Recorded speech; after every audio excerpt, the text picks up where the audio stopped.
안녕하세요. 부산 미소담 한의원 턱천점 원장 공신호입니다. 명치나 윗배 통증을 호소하는 분들이 많이 찾아옵니다.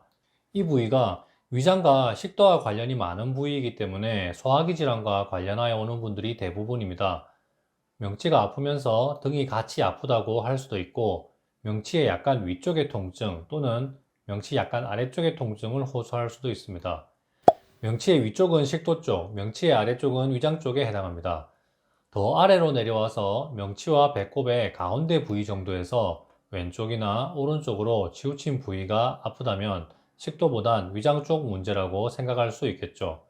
심장이나 간질환 때문에 이런 증상이 생길 수 있지만 이런 분들은 혈액검사나 심전도 검사에서 이상이 발견되기 때문에 한의원까지는 잘 안 오시죠. 아무튼 이 부위는 소화기 질환과 관련이 많은데 한의원까지 오는 분들은 검사를 해도 아무런 이상이 없다면서 신경성이라고 정신과에 가보라는 얘기를 듣고 오는 분들이 다수입니다.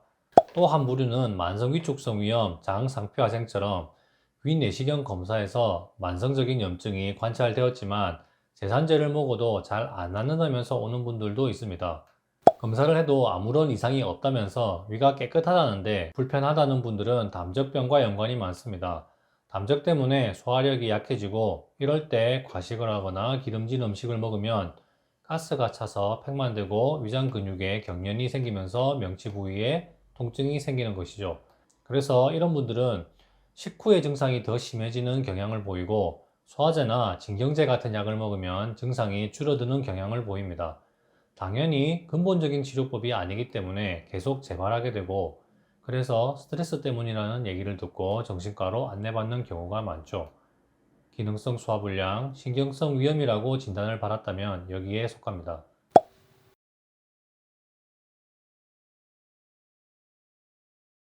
이런 분들이 한의원에 오시면 담적 치료를 통해서 해결할 수 있습니다. 담적 때문에 소화력이 약해진 상태이니 담적을 없애면 소화력이 좋아지면서 이런 증상이 해소됩니다. 만성위염, 식도염 진단을 받은 분들 중에 아주 심한 분들은 제산제를 먹어도 계속 재발하고 결국엔 제산제에 반응하지 않을 정도의 명치 통증을 호소하면서 한의원을 찾아옵니다. 통증의 양상이 다양합니다. 쓰리다, 따갑다, 긁는다, 화끈거린다는 등 점막이 자극되면서 나타나는 증상입니다. 오랫동안 위염이나 식도염을 앓은 분들이 많고 그래서 상대적으로 더 고령이거나 오랜 위장병 경력을 가진 분들이 여기에 해당합니다. 위내시경 검사에서 위축성 위염, 장상표화생, 발해식도 진단을 받았다면 확실합니다. 증상도 새벽이나 공복, 식후 소화가 다 된 이후에 오히려 더 아프다는 경향을 보입니다. 심해지면 식전이고 식후고 다 아프다고 하죠.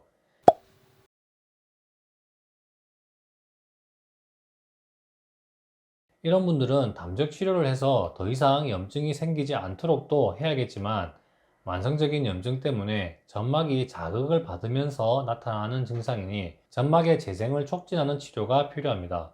그래서 이런 분들을 치료할 때 드리는 약에는 점막의 재생 성분만 드리고 고주파나 약침, 침 같은 외적 자극으로 담적을 치료하는 것을 병행하면서 치료합니다. 여기까지가 명치 통증, 윗배 통증을 주증상으로 하는 분들을 치료하는 큰 방향에 대한 설명입니다.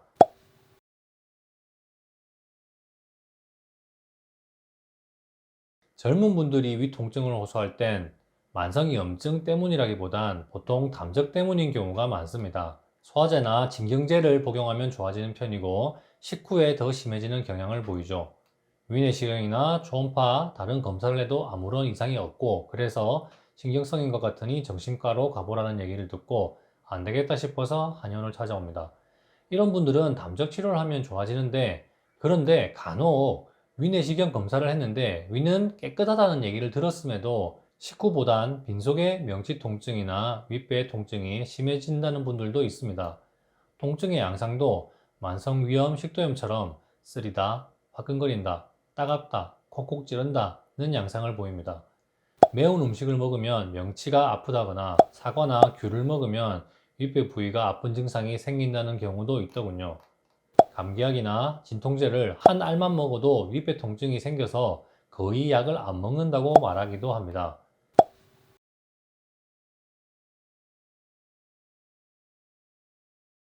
이런 증상들은 만성위염, 식도염이 있는 노인분들이 점막이 자극될 때 나타나는 증상인데, 위내시경 검사에서 위가 깨끗하다고 했는데 이런 증상을 호소하는 경우엔 치료 방향을 어떻게 결정할지 애매합니다. 10년이 넘는 기간 동안 이런 분들을 치료하면서 내린 결론은, 비록 위장이 깨끗하다 할지라도 만성위염에 준해서 점막 재생 치료를 해야 한다는 것입니다. 이런 분들에게 담적을 없애는 약을 드리면 약을 복용 중에 점막이 자극되면서 오히려 속이 더 쓰리고 아프다는 경우가 자주 생깁니다. 반대로 점막 재생의 효능을 가진 한약재를 위주로 처방해드리면 불편한 증상들이 점점 좋아지는 경험을 여러 차례 하면서, 비록 위내시경에서 만성염증이라는 진단이 없었다 할지라도 위험에 준해서 치료하는 것이 오히려 더 적합하다는 결론을 내리고 치료하고 있습니다. 이런 분들은 태어나길 위장이 약하게, 위장점막이 얇게 태어난 것이라고 추정합니다. 오랜 기간 위장 관련 병증이 있어서 꾸준히 괴로웠다거나 마른 체형의 분들이 이런 경우가 많았습니다. 어릴 때부터 속이 비면 명치 통증이 생기는 것을 느꼈는데 그게 배고픔이라고 착각하면서 지내왔다는 분도 있었습니다. 아무튼 이런 분들은 만성위염, 식도염에 준해서 점막 재생 치료를 통해 해결할 수 있습니다. 이런 분들의 배를 진찰했을 때 굳어진 부위도 없으면 담적은 전혀 없는 상태이기 때문에 점막 재생 치료만 하면 됩니다. 그런데 배를 진찰했을 때 담적도 있다면 치료 난이도가 조금 더 높아집니다. 담적도 치료해야 하고 점막도 치료해야 하기 때문인데요. 복용하는 약에는 점막 재생 성분만 넣고 담적은 침, 약침, 고주파로 치료하는 것이 안전합니다. 소화가 안 되는 증상까지 좀 더 빨리 치료하고자 담적 치료 성분까지 복용하는 약에 넣어서 드리면 오히려 명치 통증이 더 심해지는 경험을 여러 차례 하였습니다. 다른 데서 위장에 좋다는 약을 먹었더니 오히려 속이 더 쓰리고 아팠다는 이야기를 한다면 여기에 해당한다고 해석합니다. 이런 분들은 점막의 재생 치료는 약으로, 담적 치료는 침, 고주파, 약침으로 분리해서 치료하는 것을 원칙으로 하고 있습니다. 오늘 말씀드린 경우에 해당하는 분들이 종종 한의원을 찾아옵니다. 나이는 젊지만 꽤 오랜 기간 이런 증상으로 괴로워했고 치료 후 굉장히 만족하는 편입니다. 위경련인 줄 알았는데 위점막 때문이었다니 놀라워하시죠. 그리고 이런 분들은 커피가 굉장히 안 좋습니다. 커피를 마시면 두근거려서 아예 못 먹는다는 분도 있고, 두근거림이 심하지 않아서 먹을 수는 있는데 이 때문에 계속 명치 통증이 생긴다는 것을 모르는 경우도 있었습니다. 커피를 꼭 끊도록 당부드립니다. 이는 위축성 위염, 장상피 화생이 있는 고령의 분들에게도 드리는 말씀이기도 합니다.